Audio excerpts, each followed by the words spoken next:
मैं आपके पास आता हूँ। मच्छर काट रहे हैं क्या? हमारे जो लक्ष्य हैं जी उन लक्ष्यों से हम भटक रहे हैं। माने हमारा दिन जो बीत रहा है ना, जी। जैसे ओवर एक्साइटमेंट, हाँ जैसे उदाहरण के लिए वीडियो ही बनाना है, ठीक है, हाँ उसका भी एक शेड्यूल होना चाहिए उसका। मतलब किस समय पे वीडियो बनाना है, अपलोडिंग कैसे करना है, किस सोर्स पे बनाना है, ठीक है, जी। वो शेड्यूल। हम क्या कभी कभी लगा देते हैं, हाँ तो वो ये दर्शाता है कि एडिक्शन हमको एक लत पकड़ रहा है, ठीक है, जी। उससे बाहर निकलना। ऐसे और भी चीज़ें हैं। तो हमारा जो कार्य होना चाहिए गोविंद जी, वो लक्ष्य तो देखिए समझ में आता है कि ये लक्ष्य है, ठीक है, हाँ समझ में आता है कि यही लक्ष्य है हमारा, मान लीजिए कोई भी कार्य करना है, हाँ। लेकिन हम उसको पाने के लिए जो विधि जी। उस विधि से थोड़ा सा हम लोग ट्रैक से भटक जाते हैं। हाँ और बहुत अनुशासन की आवश्यकता है। हालांकि मैं आज भी कहता हूँ गोविंद जी, आज भी कोई जी। व्यक्ति सही सही अर्थ में अगर योग साधना करे, अपने आप को पहले एकदम शांत करे। हाँ अब्राहम लिंकन की वो वाली बात आपको याद होगी, उन्होंने कहा था कि अगर मुझे कोई 6 घंटा पेड़ काटने के लिए दे तो मैं 4 घंटा कुल्हाड़ी में धार करूँगा। आपने सुनी होगी ये कहावत, लिंकन ने मतलब कहा 6 घंटा पेड़ काटने को दिए हैं तो 4 घंटा तो मैं 4 कुल्हाड़ी में घंटे धार सिर्फ वो करूँगा, इतना कुल्हाड़ी को धार कर धार। दूंगा कि बिल्कुल मक्खन जैसा कटे फिर उसमें। बाप। तो कहने का मतलब ये है, हाँ। हम क्या करते हैं कि कुल्हाड़ी हमारा ऐसा है कि बिल्कुल उसमें धार ही नहीं है, बिल्कुल वो चपटा हो गया है। अब बस हम ठोके पड़े हैं, आवाज़ भी ज़्यादा आ रहा है, वो पेड़ भी नहीं कट रहा है, उस समय भी ज़्यादा लग थक भी रहे हैं। तो कहने का मतलब ये है कि पहली बात तो खुद को शांत करें जी। जितना शांत करने में हम समय लगाएंगे, फिर उसके बाद जो हमारा डिसीजन होगा गोविंद जी ना, जी। वो नपातुला होगा। अभी जैसे हमने कहा कि वीडियो ही बनाना है, उदाहरण के रूप में, उसमें हम क्या है कि बस वीडियो बनाते जाना है, बनाते जाना है, बनाते जाना है, क्वालिटी हम दे ही नहीं पा रहे हैं उसमें। और हो क्या रहा है कि एक वीडियो भी वायरल होनी चाहिए तो काम हो जाएगा हमारा, एक वीडियो हमारी वायरल हुई तो काम हो जाएगा। हम 100 वीडियो बना रहे हैं, कोई वायरल नहीं हो रहा है। 100 जी। मैं एक एग्जांपल दिया गोविंद जी, ये हर चीज़ में लागू होगा। हाँ तो एक हमको बनाना है, हाँ लेकिन उसको सोच के समझ के कि भाई इसमें क्या क्या चीज़ें हमको डालनी है, ठीक है, हाँ। जो दुनिया की बेस्ट चीज़ें हो सकती हैं वो मैं इसमें डालूंगा। अभी मेरे दिमाग में आ रहा है कि विषय कोई भी हो गोविंद जी, सारी विषय अच्छे हैं। ब्रह्मचर्य भी एक अच्छा विषय है, योग साधना तो ये तो महान विषय में आते हैं गोविंद जी। और भी कोई भी विषय पकड़ लीजिए, हमने करप्शन के ऊपर बोला, हमने और कोई किसी मैटर को आप पकड़ सकते हैं, लेकिन उसमें बेस्ट देने के लिए हमको स्टडी करना पड़ेगा, थोड़ा सा समय देना पड़ेगा। ज़्यादा नहीं, 5-7 मिनट का वीडियो, लेकिन 5-7 मिनट में क्वालिटी वाली चीज़ें आनी चाहिए, ठीक है, ऐसा। तो ये समय ठीक है, लेकिन वीडियो बनाना सब कुछ नहीं है गोविंद जी, वीडियो बनाना ही सब कुछ नहीं है। मैं नहीं कहता पूरा समय इसी में आप दीजिए, व्यर्थ होगा वो, क्योंकि सिर्फ वीडियो के भरोसे बैठे रहना वो भी ठीक नहीं है ना, अपने अंदर भी क्वालिटी हो। तो अभी अपना लक्ष्य जो है गोविंद जी ना, वो लक्ष्य बहुत मच्छर है, मच्छर वही बता रहा था। वो लक्ष्य को पाने के लिए पहले तो शांत होना जरूरी है गोविंद जी। शांत जिस दिन आप होंगे ना, उस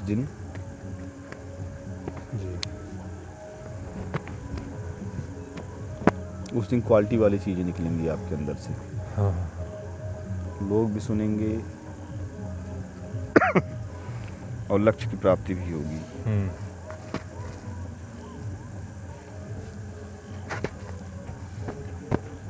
ये घेरंड, महर्षि घेरंड का इनका योग और पतंजलि योग, क्या डिफरेंस? देखिए पतंजलि योग जो है गोविंद जी, हाँ, वो बहुत शांति वाला योग है। पतंजलि वाला, हाँ, शांति वाला योग है। जैसे उसमें आसन का क्या परिभाषा है, उसमें आपके स्थिर सुखमासन, सुखपूर्वक आप जहाँ बैठ गए, जैसे हम बैठे हैं ना अभी, पतंजलि के हिसाब से ये आसन है। घेरंड मुनि का क्या कहना है कि आपको योग में सिद्धि प्राप्त करने के लिए शरीर की शुद्धि आवश्यक है। शरीर में मल ना हो, धोती वस्ती तथा नेति, नाक में नाक साफ करना, पेट साफ करना, उल्टी करना, फिर शरीर को खूब तोड़ना मड़ोड़ना। जी हाँ। उससे क्या है कि बॉडी उस लायक बनेगी कि आप योग में, शरीर शुद्ध होगा तो शुद्ध मन प्राप्त होगा। उनका ये फिलॉसफी है। महर्षि पतंजलि की फिलॉसफी है कि आप चुपचाप शांत बैठ जाइए, शांत बैठते बैठते मन शांत हो जाएगा। दोनों महान पद्धतियाँ हैं। घेरंड वाला थोड़ा सा मेहनत वाला है गोविंद जी, मेहनत है क्या? मेहनत वाला है घेरंड मुनि का। हाँ। अब पतंजलि वाला है तो वो मेहनत कम है उसमें, हाँ। पर त्याग और क्या कहते हैं मानसिक स्तर पर मेहनत उसमें ज़्यादा है। जैसे उन्होंने सत्य की बात शुरू में की, घेरंड संहिता में शायद सत्य का वर्णन नहीं है, उन्होंने मुद्रा, बंध, आसन इन पे ज़्यादा जोर दिया। हाँ। और महर्षि पतंजलि ने कहा सत्य। सत्य यानी सत्य मतलब झूठ न बोलिए, सत्य पे चलिए, जो सत्य है उस पे चलिए आप। सत्य मतलब जिसका अस्तित्व लंबे समय तक रहता है, सत्य कहलाता है वो। सत्य का सदाचार भी होता है, मतलब सत्य में कई चीज़ें आती हैं, पर सत्य का अर्थ है झूठ से बचना, विपरीत चीज़ों से बचना। अहिंसा, महर्षि पतंजलि कहते हैं किसी प्राणी मात्र के लिए आप हिंसात्मक भाव मन में ना रखें। बहुत बड़ी बात है, बहुत बड़ी बात है। किसी के बारे में, प्राणी मात्र के बारे में गलत विचार ना रखना। ब्रह्मचर्य, उन्होंने ब्रह्मचर्य के विषय में कहा कि भाई इंद्रियों को वश में रखो। अब ब्रह्मचर्य के जो आचरण होते हैं, उठने बैठने खाने पीने का सबका पालन करो। अपरिग्रह, धन संग्रह आप ना करिए महर्षि पतंजलि के अनुसार। भाई धन भी एक, भाई महर्षि पतंजलि का जो योग है वो मुक्ति वाला योग है गोविंद जी। मुक्ति है, लेकिन इनमें घेरंड संहिता मुक्ति वाला है। तो इन्होंने कहा धन संग्रह आप न करिए। फिर अस्ते, चोरी नहीं करना है, किसी प्रकार की चोरी नहीं करना है। तो महर्षि पतंजलि का प्रारंभ इससे होता है। और महर्षि घेरंड में क्रियात्मक चीज़ों को ज़्यादा बताया है, इसमें क्रियात्मक चीज़ें कम हैं महर्षि पतंजलि वाले में। उनका कहना है कि आप किसी एकांत स्थान पे चले जाइए और इन सत्य व्रतों का पालन करिए, ठीक है। प्राणायाम करिए, प्राणायाम के विषय में उन्होंने बताया है। प्राणायाम क्या बताया है उन्होंने? श्वास को रोकना, छोड़ना और ग्रहण करना। इनको आपको धीरे धीरे क्रमिक रूप से एकाग्रता के साथ करना चाहिए। वो प्राणायाम उन्होंने ये बताया। तो ये अंतर है गोविंद जी। मार्ग दोनों लगभग लक्ष्य दोनों का एक है, थोड़ी पद्धतियों में थोड़ा सा उन्होंने कुछ अलग मुद्रा बनती। जैसे उदाहरण के लिए आपको किसी ने लेकिन इन दोनों के पीछे घेरंड मुनि हो या महर्षि पतंजलि हो, इन दोनों का उद्देश्य क्या था?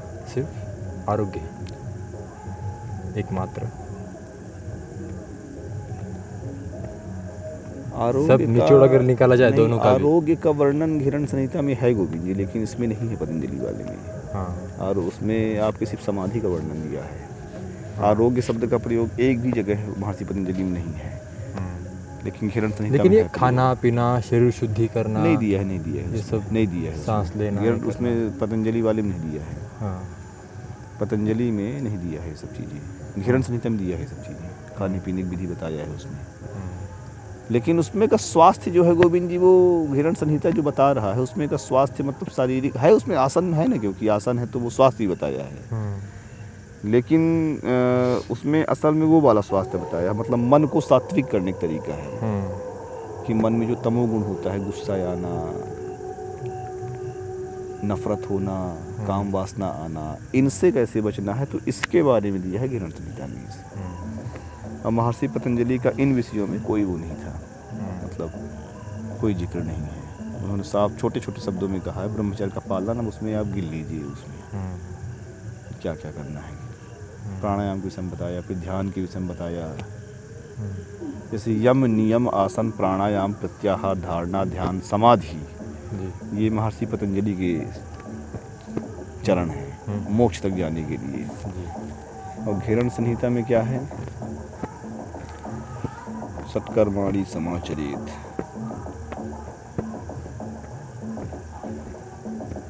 थोड़ा सा मैं देखूँ, साष्टांग योग जो होता है गोविंद जी ना, उसका जो श्लोक है, श्लोक भूल रहा हूँ थोड़ा सा,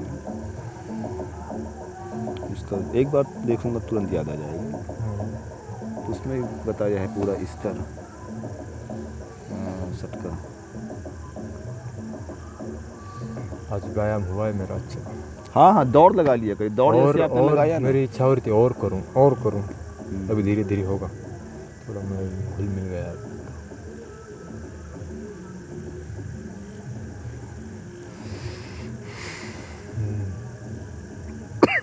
आज देखिए, सूर्य वही है, चंद्र वही है, लेकिन प्रकाश क्यों बढ़ गया कल से, है ना गुरुजी? क्यों बढ़ गया होगा? डायग्राम से समझ में आएगा गोविंद जी। हाँ, उसका जो डायग्राम है ना गोविंद जी, अरे ज़्यादा ही कैसे काटा कुछ।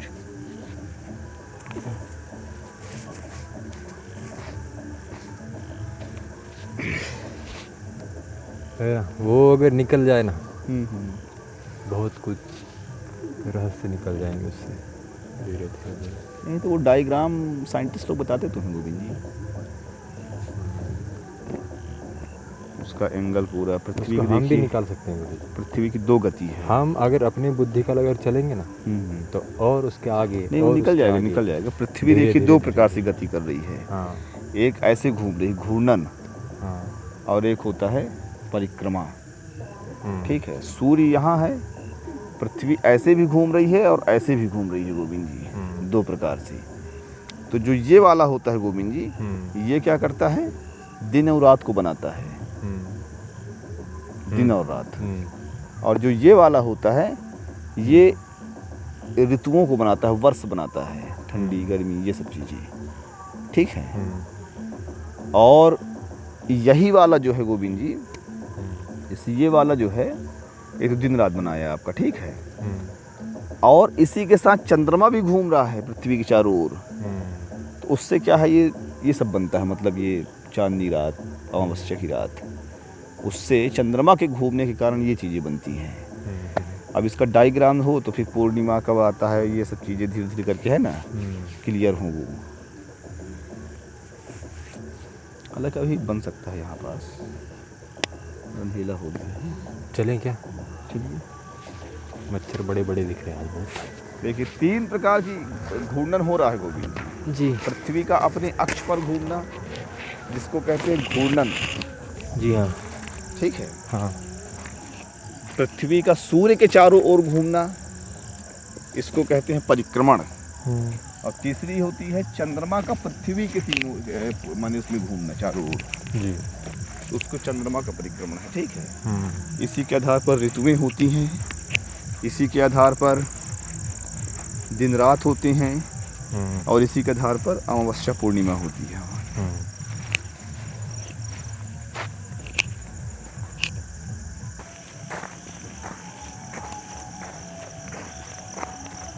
आए थे कितने, 7-8 जन आए थे। तो संपूर्ण दिखा दिए, कहाँ से ले गया मैं उनको, जो वीडियो चलती हैं मोबाइल में या टीवी सीरियल आपको दिखाते हैं या पिक्चरें दिखाते हैं मूवी बॉलीवुड वगैरह, यहाँ से लेके गया कि कैसे आपको भ्रमित करते हैं, कैसे उनकी जो बुरी चीज़ें दिखानी होती है बार बार वही दिखाने की कोशिश करते हैं। तो इसके लिए हमारा क्या होना होगा, पहले मन शुद्ध होना होगा।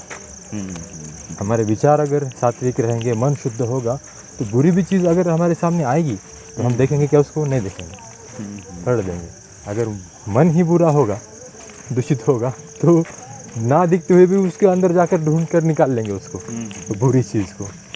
इसके ऊपर मैंने कल बताया।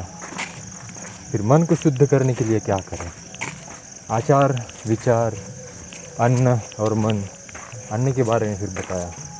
यहाँ तक ले गया उनको। और छोटे जो थे 7वीं 8वीं के भी थे, बहुत मन लगाकर सुन रहे थे सब कुछ।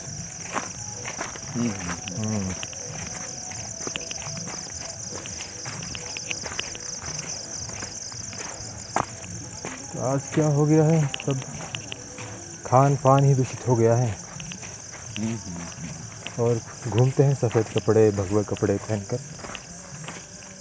इससे जाहिर सी बात है कि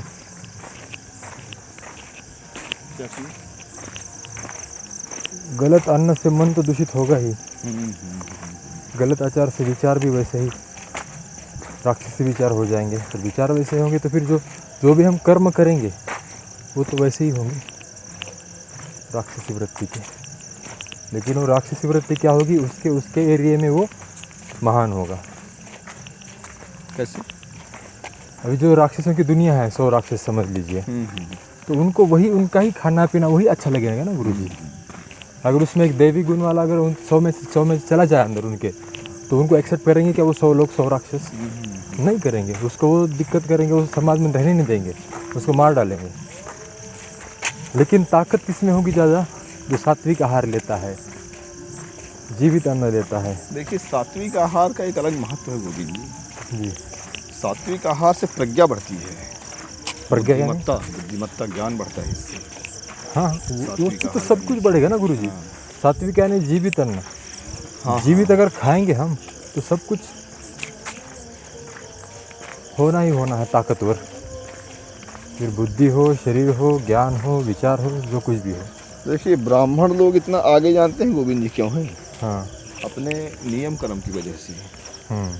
ज़्यादातर मतलब पीने खाने वाले उसमें हैं, लेकिन ज़्यादातर जो है सात्विक होते हैं गोविंद जी। उसके कारण क्या है कि उनकी बुद्धि बहुत तेज हो गई है, बुद्धि सामान्य लोगों से। इसलिए बड़े बड़े कंपटीशन में आगे रहते हैं वो लोग। पता है। लोग सोचते हैं दारू मुर्गा सब खाने से एक्चुअल में पीढ़ी दर पीढ़ी कमजोरी आती है इससे। और आज तो फिटनेस का और व्यायाम का दौर जो चल रहा है गुरु जी, सिर्फ दिखाने के लिए चल रहा है।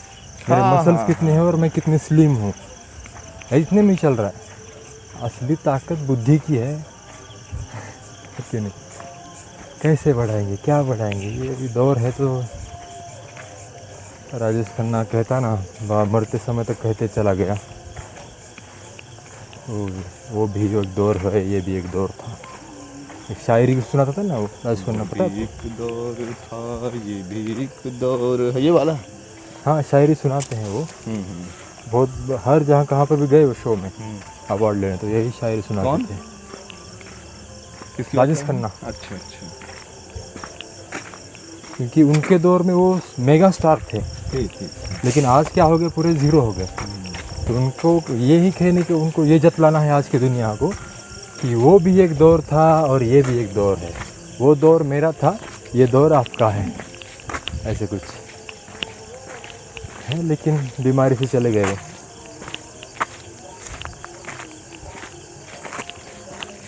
देखिए, मेगा स्टार होकर करोड़ों दिलों पर राज करते हुए क्या मिला उनको? 60 साल में भ्रम है बहुत बड़ा भ्रम है वो गुरु जी। 60 साल में तड़प कर मृत्यु हो गई उनकी, सोच कर, है ना गुरु जी?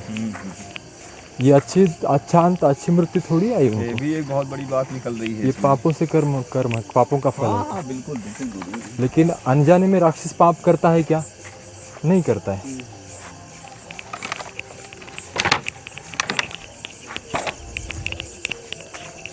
कौन सी बात निकल रही है, कहा आपने? व्यक्ति दूसरे को बाहर से देखते जी। फलाने नेता शिवराज सिंह नेता बड़े नेता हैं, हाँ। फलाने हीरो बहुत बड़ा सुपरस्टार है। लेकिन जब वो व्यक्ति बन के आप देखोगे तो पता चलेगा कि उसकी ज़िंदगी में कोई खास सुख नहीं है। सही है। बीमारी तो उसको भी है ना। बीमारी का मतलब ये नहीं बीपी हार्ट बस हो गया। अधिक चिंतित रहना, परेशान रहना, ये भी बीमारी है गोविंद। भले मेडिकल में इसको बीमारी न कहा जाता हो, यदि आप मानसिक बीमारी है वो, है ना। उसके साथ साथ ये बीपी शुगर ये भी बीमारी। हाँ, वो जब बन के आप देखेंगे तो पता चलेगा कि असल में कितना वो बोझ फंसा है, कितना बोझ ढो रहा है। यही भ्रमित दुनिया जो है, इसी को तो कहते हैं गुरु। चलिए देख लेंगे।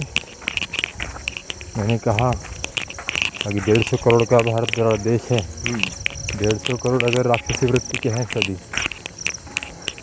नहीं 149 होंगे तांत्रिक, 1 करोड़ तो होंगे सात्विक पूरे। सत और रज जो होता है गोविंद, सत प्रतिशत कोई नहीं होता।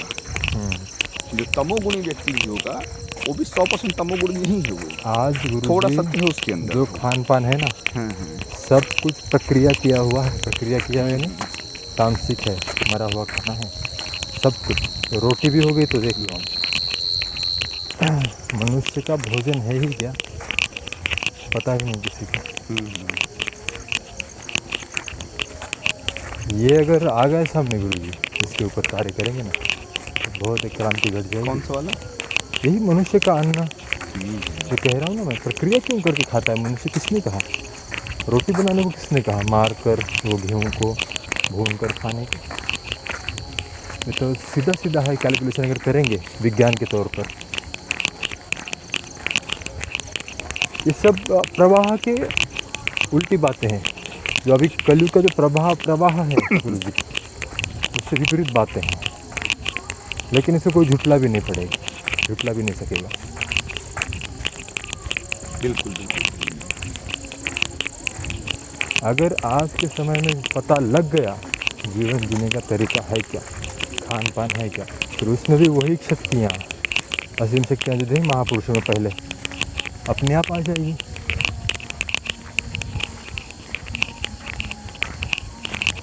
आप क्या कहते हैं इसके ऊपर? खाने पीने वाला है कुछ चीज़, इससे प्रज्ञा बढ़ती है आदमी की।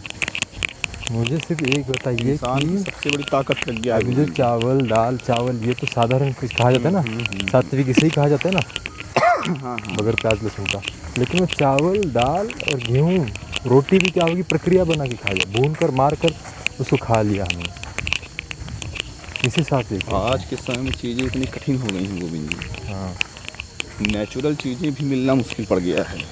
इसीलिए मैंने कहा हाँ। 100 करोड़ 149 करोड़ 150 करोड़ का अगर भारत देश है तो मार्केट में जो फल आ रहे हैं, सिर्फ 1 लाख होंगे ऐसे, वो भी कहाँ छुप कर बैठ गए हिमालय में इधर उधर। मार्केट में फल आ रहे हैं, हाँ हाँ वो फल भी आजकल केमिकल्स वाले हैं गोविंद जी। हाँ पता है, फिर भी हाँ कोई सोचे मैं फल खाऊं, है ना, तो इस प्रकार से ना बताया ना कि दुनिया जी, में आज के समय में सब तो पे चल पाना बहुत मुश्किल हो गया है। लेकिन वही मनुष्य क्या करता है, उसी केमिकल से फल आया है, उसी फल को जूस में डालेगा, सल्फर चीनी डालेगा, उसमें कुछ फ्लेवर डालेगा और जूस बनाकर पी लेगा। जूस तो सबसे गंदा चीज़ होता है। जूस की सच्चाई पता है? ये आज का मनुष्य ये है। जूस की सच्चाई पता है आपको? नहीं। जूस क्यों व्यर्थ है?